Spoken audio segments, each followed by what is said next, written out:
Le mot difficile employé par le dirigeant séparatiste de la région de Donetsk. L'armée russe annonce aujourd'hui devoir se regrouper dans l'Est. C'est dans cette zone que Kiev dit gagner de plus en plus de terrain depuis quelques jours.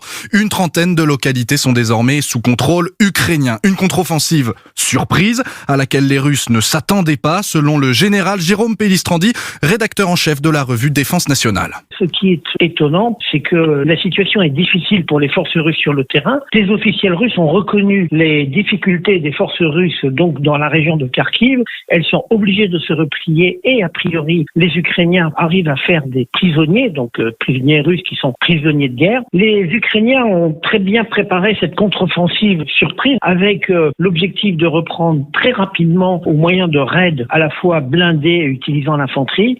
Et donc on voit qu'il y a une très grande efficacité tactique des Ukrainiens sur le terrain avec donc la reconquête de villes.